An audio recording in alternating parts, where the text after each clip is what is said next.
DK, बहुत दिनों बाद याद आई दिशा की। अगर तुम बच गए थे तो इतने दिन थे कहाँ?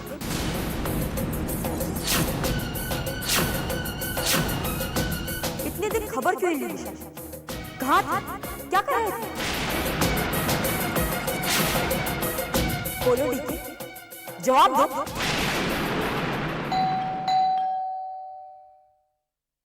चलो चलो, दिशा मैडम आ गई। दिशा मैडम की आरती उतारी जाए। आ जाओ। तुम वापस आ गई? हाँ, क्या करूं? आप ही मुझे मजबूर करती हैं। आपने कहा था आप मेरी और सात्विक की बात कराएंगे, लेकिन आपने नहीं करवाई। पहली बात तो यह है कि वो तुम्हारा सात्विक नहीं है, हमारा डीके है। बिल्कुल नहीं, वो मेरा सात्विक है और मैं उसे सात्विक ही कहूंगी। ठीक है, पर वो क्या बात है कि हमारे दिमाग से ही निकल गया था। इतना सारा काम था ना कि हमने वादा किया था तुमसे, लेकिन अब जरूर करवाएंगे। लेकिन इस वक्त तुम यहाँ से चली जाओ प्लीज। बिल्कुल नहीं, आज मैं सात्विक से मिले बिना यहाँ से बिल्कुल नहीं जाऊंगी। अब तो तुम मिल नहीं सकती, क्योंकि आज डीके दिशा को लेकर घर आ रहा है। बात तो मिलना नामुमकिन है ना। तो क्या इसका मतलब है आज से दिशा यही रहेगी सात्विक के साथ? ओह नो, प्लीज मैं वो औरतों वाली बातें मत शुरू करना कि मेरा पति किसी और औरत के सामने देख भी नहीं सकता। No please. देखिए मिसेस कार्ती सहगल, मुझे नहीं पता कि आपकी नजरों में रिश्तों की अहमियत क्या है। मैं सब कुछ बांट सकती हूँ, लेकिन अपना पति कभी किसी दूसरी औरत के साथ नहीं बांट सकती। पर तुम बेकार में इतना सोच रही हो। देखो, ये दोनों इस घर में रहेंगे, लेकिन एक दूसरे के करीब नहीं आएंगे। कैसी बात कर रही है? तुम्हें अपने पति पर भरोसा नहीं है? हम तुमसे वादा करते हैं कि तुम्हारे सुहाग की पवित्रता पर आंच नहीं आने देंगे हम। पर इस वक्त प्लीज तुम जाओ। वो लोग अगर आज आई तो याद रखना मिसेस कार्ती सहगल, दुनिया को ये पता चलने में देर नहीं लगेगी कि डीके सहगल कौन है।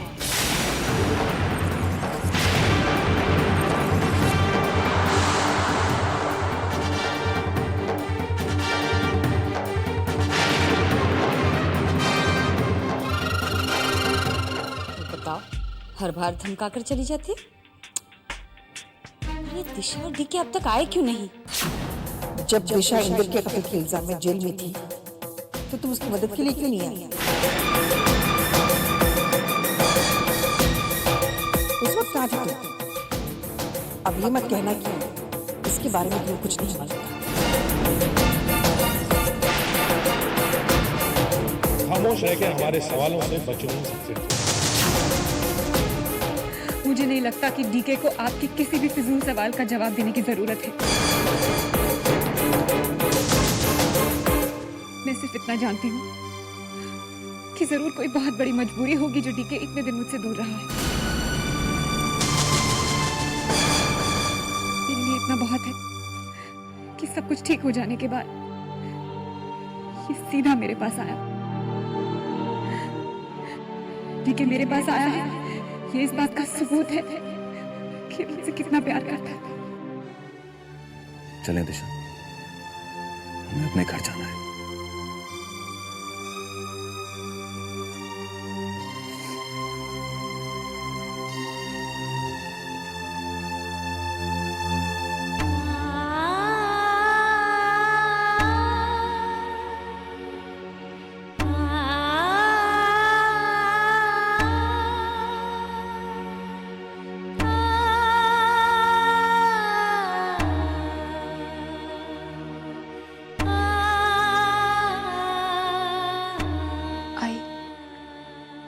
पिछली बार जब मैं इस घर से गई थी, बिना किसी को बताए चुपचाप चली गई थी। लेकिन इस बार मुझे आपकी इजाजत चाहिए, आपका आशीर्वाद चाहिए। मुझे आशीर्वाद दीजिए आई कि मेरी बाकी की जिंदगी खुशियों से बीते।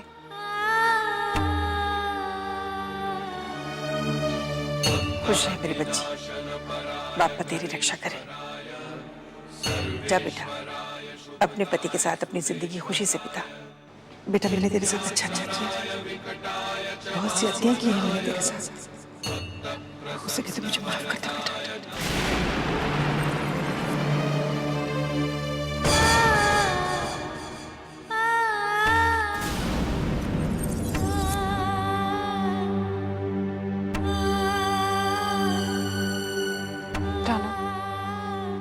अगर मैंने कभी कुछ ऐसा किया हो जिससे तुम्हें तकलीफ पहुंची हो तो मुझे माफ कर देना।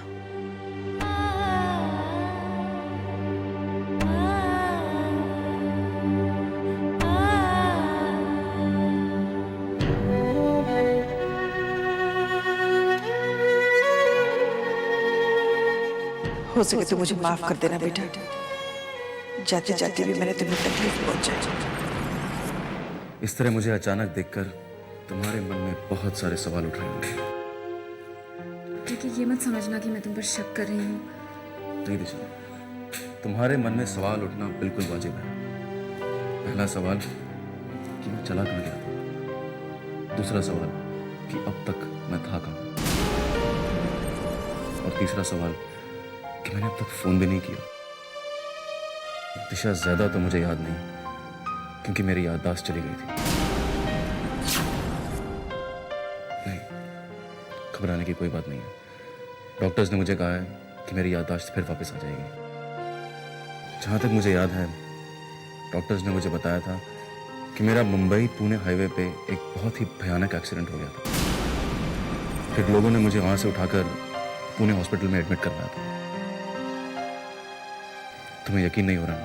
तुम बाहर चलो, बाहर वेदांत गाड़ी में है, वो तुम्हें सब कुछ यकीन दिला देगा। वेदांत को तुम्हारे बारे में सब कुछ पता है? अब तक तो नहीं जानता था, लेकिन अब जानता है। वेदांत ही मुझे पुणे हॉस्पिटल से यहाँ पे लेके आया। उसे डॉक्टर्स ने सब कुछ बताया। तुम्हें ऐसा क्यों लग रहा है डीके कि मुझे तुम्हारी बात पर भरोसा नहीं होगा? मरकर वापस आना एक बहुत ही नामुमकिन सी बात है दिशा। ये तो कुछ समझ में नहीं आ रहा। ये डीके अचानक वापस कैसे आ गया, वो भी इतने दिनों बाद। जो आदमी दुनिया की नजरों में मर चुका है, वो एक दिन अचानक से सामने आकर खड़ा हो जाता है। नहीं, मुझे भरोसा नहीं होता। कोई गड़बड़ जरूर है। इनफ रानो, दिशा जा चुकी है और अब वो दोबारा इस घर में कभी नहीं लौटेगी। तो अब तुम्हें क्या प्रॉब्लम है? मेरे ख्याल से आप लोगों में से कोई नहीं चाहता था कि दिशा इस घर में रहे।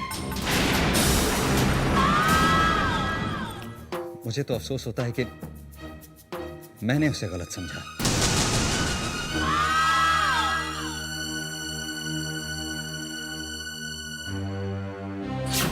तुम ठीक कहती हो राम। मुझे भी डीके की खामोशी में कई सारे राज छिपे हुए नजर आए। जो डीके मुझसे प्यार करता था, उसने मुझे एक बार देखकर मुस्कुराया भी नहीं। अजीब है। सान्या, तुम्हें पता होना चाहिए किसके सामने क्या बात कर रही हो। नहीं सानिया, वो खामोश इसलिए था क्योंकि उसकी याददाश्त पूरी तरह से वापस नहीं आई थी।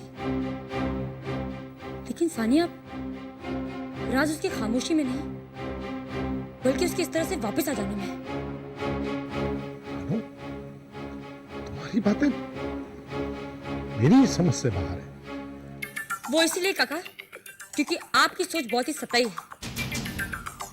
आप जो साजिश करते हैं वो भी सतही होती है। आप लोगों की कमजोरी का फायदा उठाते हैं, जबकि मैं समस्या की जड़ तक जाकर उसे खत्म करती हूँ। इसीलिए आपकी हमेशा मात होती है। रानी, दरअसल हम लोगों ने अचानक डीके को अपने सामने देखकर। एक मिनट सानिया, एक आदमी है जो मुझे मेरे सारे सवालों के जवाब दे सकता है। कौन? पहले मैं उस आदमी से मिलकर अपने सारे सवालों के जवाब तो ले लूं, उसके बाद मैं तुम्हें बता दूंगी कि वो आदमी कौन है।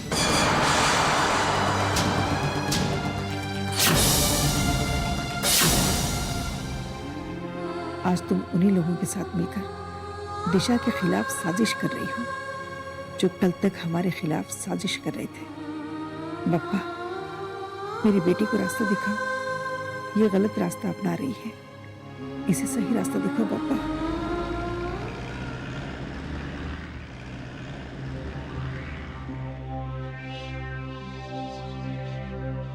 अरे एक मिनट रुको।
आशीर्वाद लो।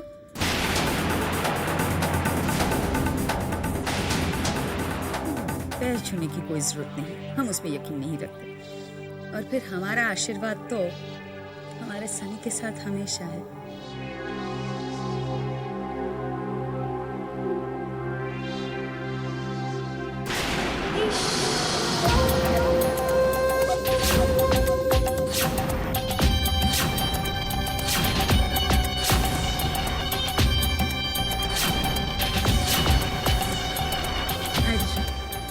तुम्हारी यहाँ आने की हिम्मत कैसे हुई?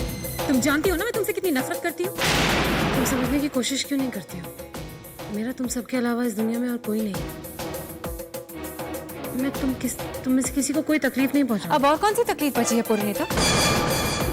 तुम्हारे एक झूठ की वजह से मेरी जिंदगी में कितने तूफान आकर गुजर गए। सब कुछ होने के बावजूद तुम्हारी हिम्मत कैसे हुई मेरे घर पर आने की? Forget it, Purnita. Please get out of here. मैंने कहा ना मैं किसी को कोई तकलीफ नहीं पहुंचाऊंगी। मैंने जो किया मैं उसके लिए माफी मांगती हूँ। अब तुम सीधी तरह यहाँ से जाती हो या तुम्हें धक्के मारकर यहाँ से बाहर निकलवाऊं? देखो परिणीता, दिशा एक पाक दिल की नेक विचारों वाली लड़की है और उसका फैसला हमेशा सही होता है। अगर उसने तुम्हें घर से निकालने का फैसला कर लिया है तो वो फैसला सही ही होगा। तुम्हें मेरे बारे में इतना सब कुछ याद आने लगा है। I'm so happy, DK. I'm so happy.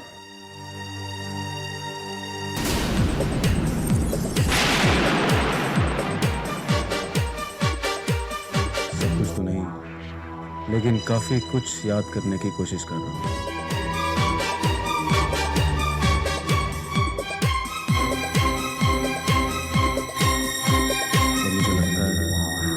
मुझे काफी कुछ याद आ भी रहा है। ऐसा लग रहा है जैसे कि ये सब एक ख्वाब है।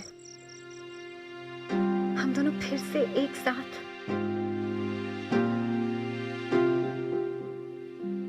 पता है ठीक है, मैं हमेशा से जानती थी कि तुम वापस जरूर आओगे। हम दोनों एक बार फिर मिलेंगे और तब हमारे संबंधों में कोई अधूरापन भी नहीं होगा। ऐसा अधूरापन?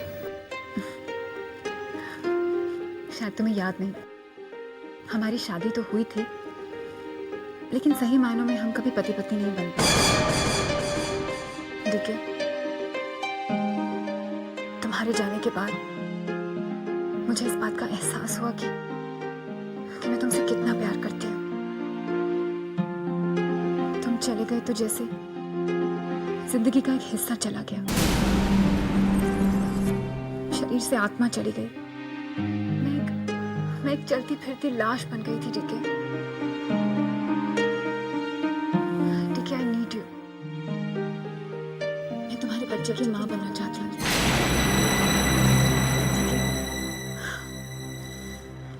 फिर हमें कोई अलग नहीं कर पाएगा। ये बच्चा हमारे प्यार की निशानी होगी। ये बच्चा हमारे प्यार को हमेशा हमेशा के लिए अमर कर देगा।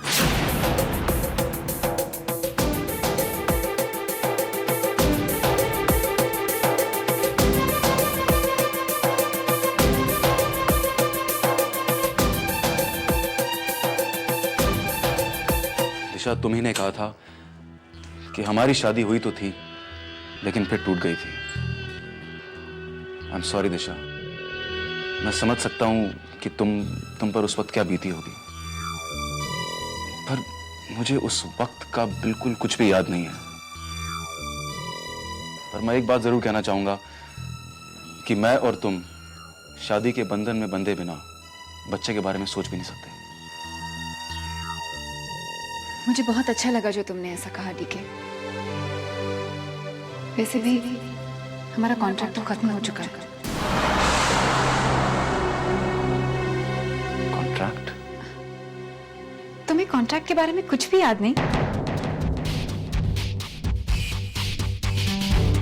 ठीक है, क्यों ना हम एक काम करें, क्यों ना हम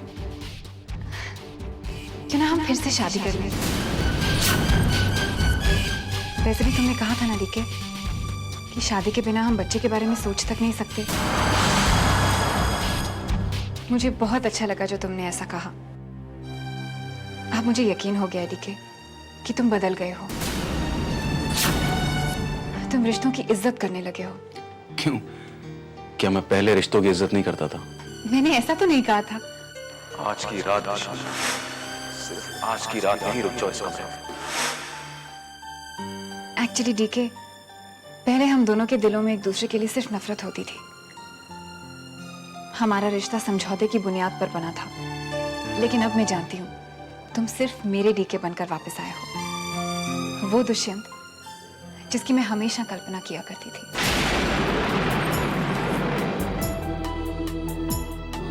और इस डीके से प्यार करना मुझे बहुत अच्छा लगेगा।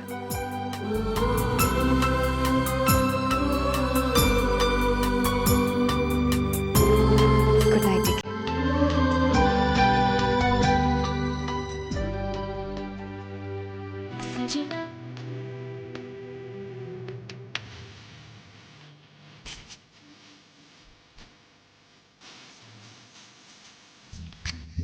नहीं लगता तेरे बिना दिल मेरा।